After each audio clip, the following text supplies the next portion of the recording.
Long time no see. Number 10. Hufflepuff. Every Hogwarts house has its traits. Gryffindors are brave, Ravenclaws are smart, Slytherins are cunning, and Hufflepuffs are stoners? When you're a kid, the signs that Hufflepuff house is full of kids who like to light one up might go right over your head. But let's consider the evidence, shall we? They're generally known as a chill, kind group of people. Professor Sprout, head of Hufflepuff House, is the herbology professor. Morning, everyone. Good morning, everyone. Good morning, Professor Sprout. And perhaps most importantly, their house common room is located directly next to the kitchens. That certainly makes it easy to grab a midnight snack when you've got the munchies. You know the prefect's bathroom on the 5th floor? It's not a bad place for a bath. Plus, you know the name of the house isn't really doing the secret any favors. Hufflepuff! Number 9. The Dementor's Kiss. We've all heard the phrase cruel and unusual punishment.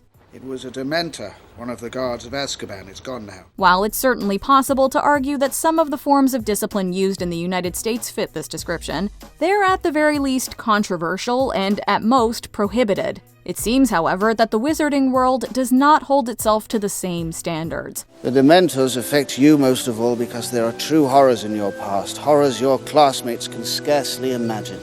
The pinnacle of all punishment in the Harry Potter universe is called the Dementor's Kiss. This occurs when Dementors, the terrifying Azkaban prison guards, suck out a person's soul. Yes, you heard that right. The person doesn't die, but is left a shell of their former self. Death is already a difficult concept to grasp, but our kid selves didn't quite digest the severity of this punishment. The ones that love us never really leave us. Number 8. Love potions. We'd expect the wizarding world to take consent as seriously as we do in the Muggle one. It's beautiful, isn't it? The moon. Divine. But when watching Harry Potter as an adult, you get the sense that everyone is just a bit more casual about drugging people than one would hope. In the later installments of the franchise, plenty of kids experiment with a certain love potion called Amortensia, which produces feelings of obsession more than real affection. The most powerful love potion in the world.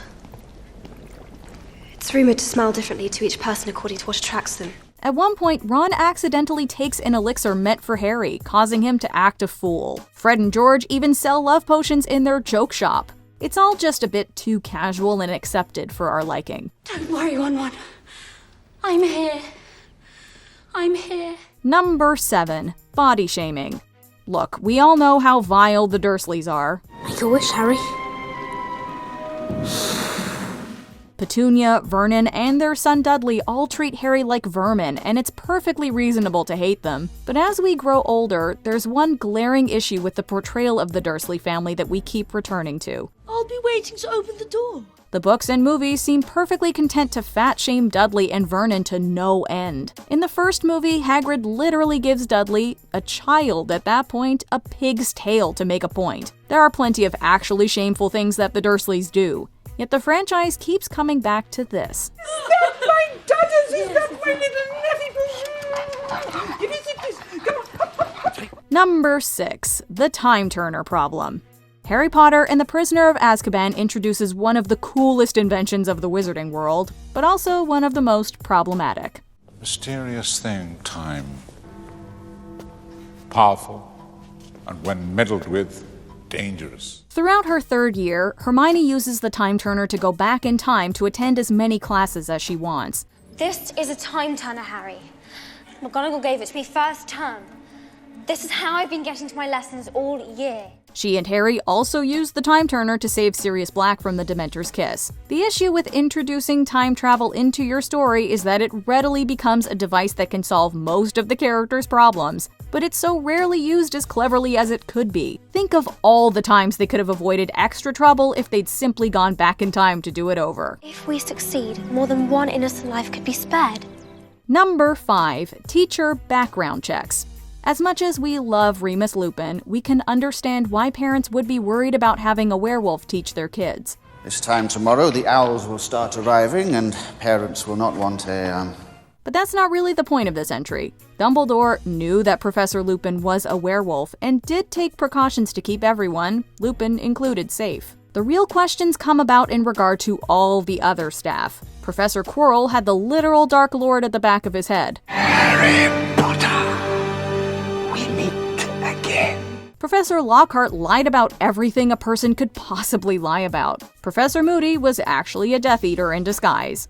Blood that runs through these veins runs within the Dark Lord. Seriously, does anyone do background checks on these people? Number 4. Peeping Myrtle. When you first meet Moaning Myrtle, you might just think she's a little strange, sure. Who's Moaning Myrtle? I'm Moaning Myrtle. But as Harry and the audience get older, you realize that she's actually sort of a giant creep. In Harry Potter and the Goblet of Fire, Myrtle happens upon Harry in the bath. Hello, Harry. Long time no see. Instead of, we don't know, apologizing profusely and leaving the naked 14-year-old alone, she proceeds to mack on him, hard.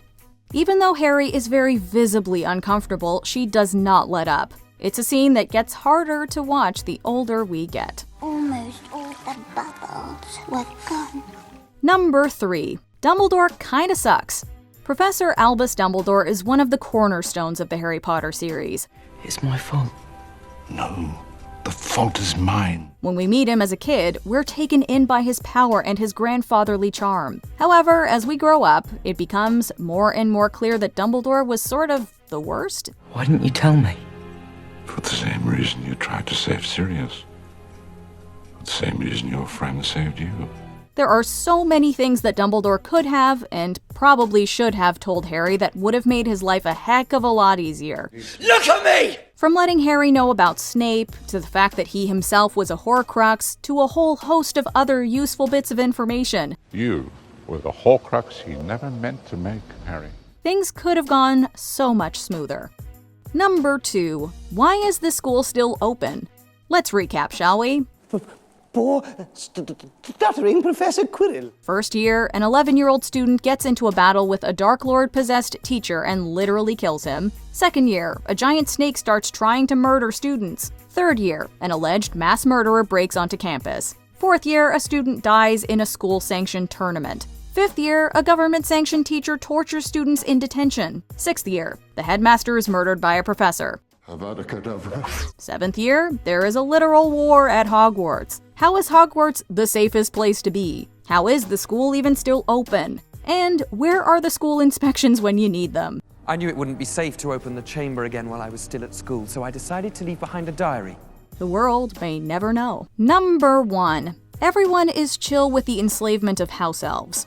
In the book Harry Potter and the Goblet of Fire, Hermione founded an organization called Society for the Promotion of Elfish Welfare, SPEW. Who are you? Dobby, sir. Dobby the house elf. She does so out of her astonishment that house elves are enslaved by wizards and generally treated like second-class citizens. Instead of other students getting just as up in arms about literal slavery, everyone either brushes her off or, worse, makes fun of her. Dobby was only trying to help. But Dobby saw a creature in Diagon Alley, which Dobby thought was curious. It's quite a jarring realization, especially as an older Harry Potter fan, to recognize how passive most of your favorite characters are about such a heavy, appalling crime. Except for Hermione, of course, because, as we all know, she is perfect. Dobby is free. Did you enjoy this video? Check out these other clips from MsMojo, and be sure to subscribe and ring the bell to be notified about our latest videos.